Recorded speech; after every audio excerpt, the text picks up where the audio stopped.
Nesse segundo vídeo sobre superaquecimento e subresfriamento, falaremos do processo de cálculo. Só recapitulando, uma coisa é o que é o fenômeno do superaquecimento, outra coisa é o que é o fenômeno do subresfriamento. Outro processo é como se calcula cada um. Por exemplo, se a pergunta for: o que é o superaquecimento? É a diferença entre a temperatura de sucção e a temperatura de mudança de fase. Está errada a resposta. Essa resposta seria caso a pergunta fosse como se calcula o superaquecimento. Aí sim, como se calcula o superaquecimento? Se calcula através da diferença entre a temperatura de sucção e a temperatura de evaporação. Então, no primeiro vídeo, nós falamos que o superaquecimento é o aquecimento adicional que o fluido refrigerante absorve ainda dentro do evaporador, na fase de vapor, após o último vestígio de líquido. Então, o vapor superaqueceu. Falando do superaquecimento dentro do trocador de calor, que a gente chama de evaporador. Claro que o superaquecimento pode ser calculado em vários pontos, ao longo da linha de sucção, até o compressor. Subresfriamento, no outro vídeo, nós falamos, é o resfriamento adicional que o fluido refrigerante, 100% líquido, recebe ainda dentro do condensador. Então, isso é o que é cada um dos fenômenos. Lembrando que cada um é um ΔT. Né? Tanto o superaquecimento quanto o subresfriamento são diferenciais de temperatura. Agora vamos ver como se calcula.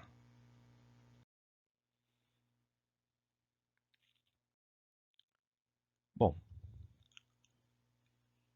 idem ao primeiro vídeo, esse ponto aqui, apenas para ilustrar, esse ponto aqui chamado de x1, seria o último vestígio de fluido refrigerante na fase líquida.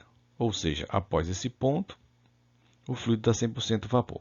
E esse ponto x2 simboliza a saída do trocador de calor que a gente chama de evaporador. Então, de x1 até x2, o fluido está 100% vapor, ainda absorvendo energia térmica, absorvendo calor e superaquecendo. Para calcularmos, eu preciso da temperatura de saída, ou seja, na prática, eu não tenho como criar um acesso para colocar um sensor de um termopar, de um termômetro dentro.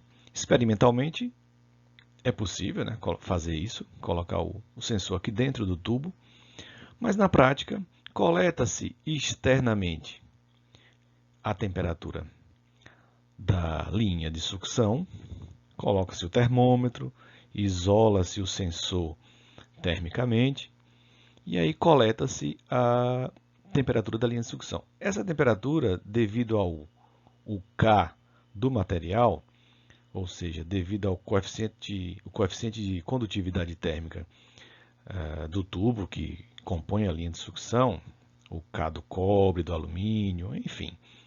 Então, essa temperatura ela é muito próxima, porque a condutividade desses materiais ela é altíssima. Voltando, então, quais são os valores de temperatura? A temperatura da linha de sucção, eu coleto com um termômetro, e eu preciso saber a temperatura de mudança de fase. Essa temperatura de mudança de fase, ela é coletada de forma indireta. Eu preciso saber qual é a pressão que o fluido está mudando de fase. E aí, através de um diagrama, pressão-entalpia ou temperatura-entropia, àquela pressão, sabendo qual é o fluido refrigerante, eu acho a temperatura de mudança de fase.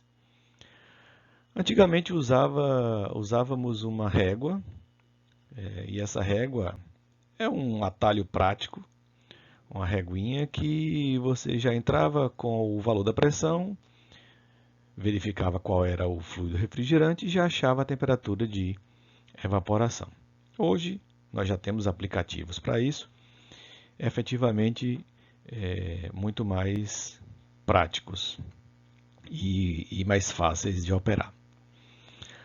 No caso do subresfriamento, para calcular, eu preciso saber qual é a temperatura de mudança de fase, a gente chama aqui de temperatura de condensação. Para saber ela, eu preciso também saber qual é a pressão do condensador, qual é o fluido refrigerante, aí em função da temperatura, em função da pressão de condensação, eu acho a temperatura de condensação, que a gente chama de temperatura de mudança de fase no condensador. Como é um ΔT, eu preciso saber qual é a temperatura da linha de líquido. A linha de líquido é a linha que liga a saída do condensador até o dispositivo de expansão. Então, eu preciso colocar um sensor de um termômetro, isolar o sensor termicamente e vejo a diferença entre as duas temperaturas. Ok? Então, o X3 aqui, esse ponto, simboliza o último vestígio de vapor. E esse ponto X4 simboliza a saída do condensador. Então, desse ponto X3 até X4, o fluido está 100% líquido. Continua rejeitando energia térmica, que a gente chama de calor, ou seja, o líquido está subresfriando. Então, de forma objetiva, para calcular o superaquecimento, eu preciso da temperatura da linha de sucção. Eu instalo o sensor na linha de sucção, isolo termicamente, aproveito até o isolamento da própria linha de sucção, que obrigatoriamente tem que estar isolada. Anoto esse valor. Vejo qual é a pressão do evaporador. Normalmente essa pressão do evaporador é coletada na válvula de sucção, na válvula de serviço do compressor. Então eu vejo qual é a pressão do evaporador, sabendo qual é o fluido refrigerante, acho a temperatura de evaporação. Já é muito comum a gente chamar evaporação, chamar o trocador de evaporador, mas efetivamente a mudança de fase que ocorre lá dentro é a vaporização. É até um trocadilho que a gente às vezes fala, né, que o trocador de calor deveria se chamar vaporizador e não evaporador.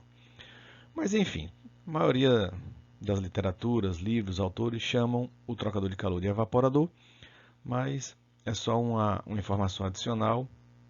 Importante nós sabermos que a mudança de fase mesmo que ocorre lá é a vaporização, que é mais rápida do que a evaporação. O estado físico inicial e o estado físico final da evaporação e da vaporização são os mesmos. O que muda é só a velocidade que o fenômeno ocorre. O subresfriamento, então eu preciso saber qual é a pressão no condensador, acho a temperatura de mudança de fase, através hoje de um aplicativo, e coleto qual é a temperatura na linha de líquido e faço a diferença entre eles. Como eu disse antigamente, nós usávamos uma régua como essa para acharmos a temperatura de mudança de fase, seja evaporação ou condensação, em função da pressão. Hoje, os aplicativos já ajudam bastante. Não se esqueçam que a pressão coletada ela é uma pressão manométrica, ou seja, tem esse símbolo da letra G. Se você colocar A, você está coletando a pressão absoluta. A absoluta é a pressão manométrica mais a atmosférica. Lembrando que a pressão atmosférica é em torno de 15 psi, 14,7. E aí você teria que, para ter a absoluta, e a diferença para a manométrica é de 15 psi. A absoluta é 15 psi acima da manométrica. Mas os valores coletados, obviamente, são com manômetros. Tá?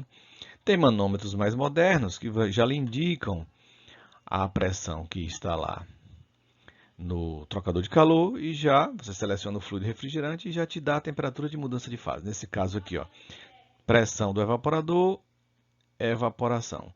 Pressão do condensador, condensação.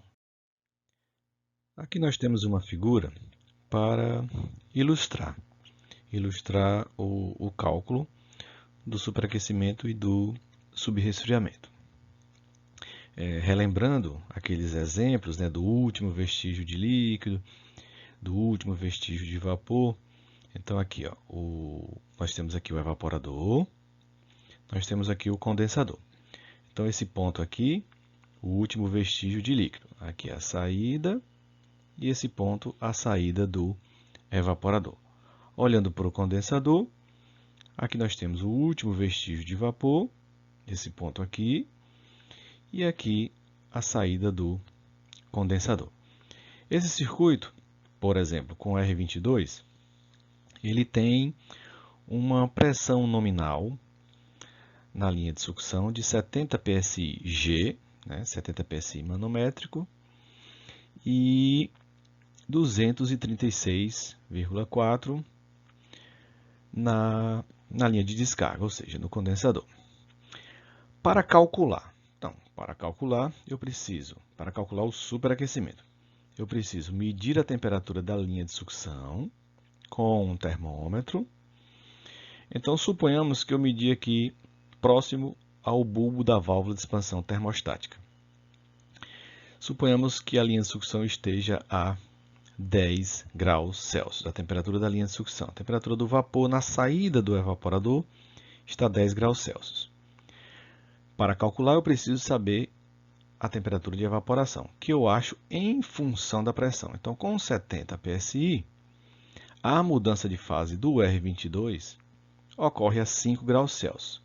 Então, 10 menos 5, eu tenho um superaquecimento positivo de 5 graus Celsius.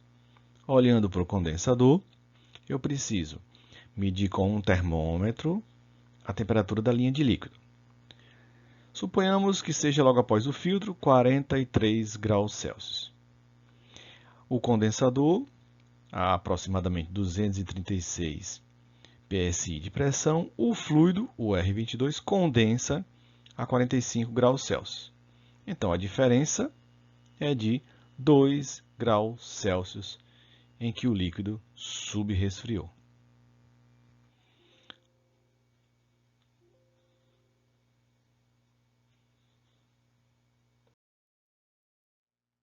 No caso do superaquecimento, temos que tomar um pequeno cuidado em relação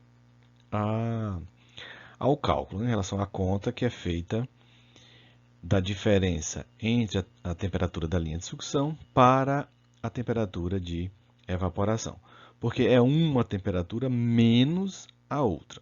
Então, se eu tiver a temperatura de evaporação abaixo de zero, então eu tenho a temperatura de sucção menos aquele valor, ou seja, eu vou somar. Mas, se a temperatura da linha de sucção for negativa também, por exemplo, eu tenho aqui um outro circuito com R22, a linha de sucção no termômetro está menos 25 graus Celsius. A pressão de 9 psi-G, 9 psi manométrico, e com 9 psi o R22 evapora a menos 30 graus Celsius. Então, se é sucção menos evaporação, como é que eu monto aqui? Menos 25 menos 30. Ou seja, o superaquecimento está positivo. Qualquer superaquecimento positivo sinaliza que na linha de sucção não há vestígio de líquido. Mesmo que a linha de sucção esteja congelando, mesmo que a temperatura de evaporação seja abaixo de zero, alguns profissionais relacionam isso ao retorno de líquido para o compressor. Não tem uma coisa a ver nada com a outra, tá? Então, você só pode se certificar se está retornando líquido ou não, se houver ou não superaquecimento positivo. Aqui eu trouxe um exemplo de um manual de um fabricante, apenas para alertar um pequeno detalhe. O manual informa como calcular o superaquecimento e o subresfriamento também, mas nesse detalhe aqui está o cálculo do superaquecimento. Aí mostra aqui a temperatura da linha de sucção, 12 graus Celsius, Ok.